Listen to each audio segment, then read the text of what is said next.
It says here I can win a luxury vacation to Birmingham. Luxury? Yeah. Birmingham? Yeah. They're mutually exclusive terms, I think. Win a luxury break.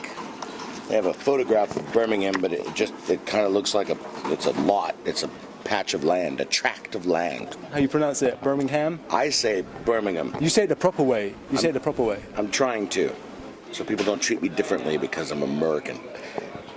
It's your boy Farid up in here, and I'm with one half, the bigger half, the better half of one of the comedy duo acts that we grew up with. You know what I'm talking about, Paul Schrier. Don't be a sucker. I know you, man. You love you're a drinking man. You can handle your drink, though. I like Guinness. Yeah. You like Guinness. Yeah. Tell me what you've been doing in Birmingham. Since you've been here. What's the ideal kind of setup for you? Well, Jason and I, we love history, and so there is a pub that was open in 1368. Ah, yes. And it's called the Old Crown. And Kieran, the owner, took us on a tour of the building. And we got to go downstairs in the basement and see original Tudor construction. And they had some priest holes too, the little escape passages for the Catholics to run away so they didn't get killed. But I love history, and really, if you think about it, all of our history in the United States is 250 years old tops, and then it's American Indian, so it's not really quite culturally significant. Oh, how good to see you, nice lady. I've been a lot of places, man, but the UK is pretty awesome. I mean, face it, we wouldn't have America if we didn't come from here. All of us, and the UK is a wonderful international community. That's the thing that I think is coolest. We always laugh when we're coming over here because all of the normal racial stereotypes that we live with every day mean nothing here. I mean, you guys have your own whole batch of hilarious stereotypes. First of all, there's a lot of white people here, and man, are they white. I didn't realize people could be so white until I came here. And then, where I'm from in LA, there's a whole Armenian community, and it's a very rich culture. But there's no Armenians here. There's no Armenians. Some coffee with your pasta. What's the matter, lady? We are serving you. When you came on to the show, Power Rangers, that's what you're most known for, yeah. Obviously, you've done other things. We'll touch on that, yeah. But you came to the show. The show started in 1993, yeah. Did you know what you were walking into at the beginning? No, of course not. No, in fact, we shot for a number of months before they even showed us the Japanese footage. So we had no clue. They only gave us what they wanted us to do. Then later, as we started to see the footage come together and the cuts happen, Jason and I were like, oh man, we're going to be done in 6 months. It was really cool to have a job acting, but the minute the show hit the air, it was, instantaneously a hit. So at that point, we knew it was going to be a little weird, very unique, Bing!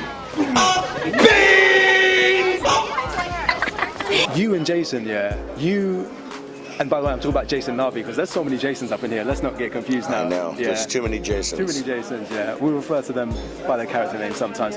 But they stopped writing you scripts. They just let you do your own thing. Like later on down the seasons, they're like, do something funny. They were like, how did that come about, I think it just came about because we were killing it, And ultimately, we would always change the scripts anyway, so that's why they kind of let us do our own thing.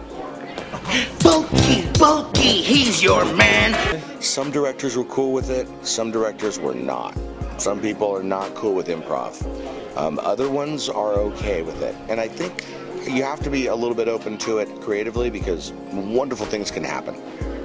But if it goes too long, then you lose the momentum and you won't ever finish shooting what you have to shoot today. So it's a delicate balance. Oh, I want my mommy. Yeah, I want your mommy. Are you surprised that even though you aren't actually Power Rangers, your characters are just as popular, and I would say maybe even more popular than certain Rangers? Because it doesn't surprise me, man, because really every school has got that kid that keeps getting in trouble for starting fires. You know what I mean? It's like everyone, no worries, please come on through. No, we're working here. He's working. Plus, he's the manager. Don't mess with him. Look at that hairdo. That's slick. Yeah, he's slick, all right. What are we doing here? You know, the fact that people like Bulk and Skull, it's a great compliment, you know, because they're anti-heroes. Yeah, for real. The one thing that's cool about our characters is that they're friends no matter what.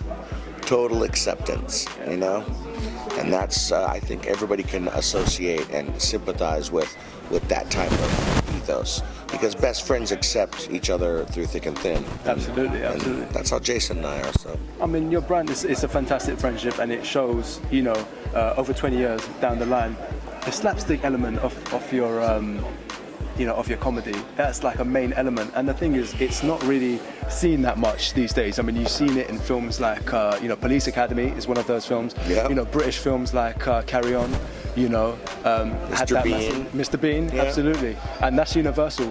But why aren't we seeing so much slapstick these days as opposed to, you know, a few years back? I don't know, man. I don't know. I don't think it'll ever go away completely. I just think it probably like, it's like the measles. It kind of comes in waves, you know?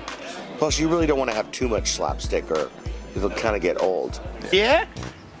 Yeah! You know, the problem is when you grow up with something, it's impossible to ever get it out of your blood fully. You know, it's always in your heart. When you get into something when you're like in your 20s or something, you can be like, yeah, I like that for a while, but now I'm over it. But when you kind of come up with something when you're 4 or 5 years old, it becomes a part of you. And so no matter what you do, man, you're always going to have a soft spot for the Rangers in your heart, which is cool. It's awesome. We are making our own jetpacks. Tell us a little bit about you who want to know more than just, you know, Bulk, you know? Well, I don't like to tell people too much because being an international man of mystery is usually the best path. Yeah, But we don't want to ruin your mystique, you know. I work with some amazing artists every day, and we create projects around the world for consumer products and for fine art. So I for a decade, I've been creative director at a studio in LA. That's fantastic. And so it's really great team, super fun, and we also have a lot of 3D printers that we work with. Wow. Okay. Yeah. That's And some really big ones too, large format. So it's pretty awesome, like a meter square. So you can practically do half a suit of armor in one build. wow. That's the way. It is, yeah. I mean, eventually we're going to go to Mars, man. And when we go to Mars, we're going to take machines that use Martian soil to build parts for our habitats. And we're not there yet, but we'll get there soon. I mean, it's so rare for actors to actually get a job where they can make some money and make a living. Even rarer to work on a series for a couple of years. Yeah. Rarer still to be on it for a decade. And rarer still to be on the #1 kids show in the Yeah, world, yeah, which #1. it is today, still. You haven't changed a bit. Thank you so much. Thank you for letting me.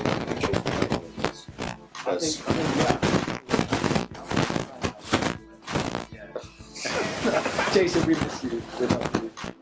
Next time, alright, Too bad, sucker. we out.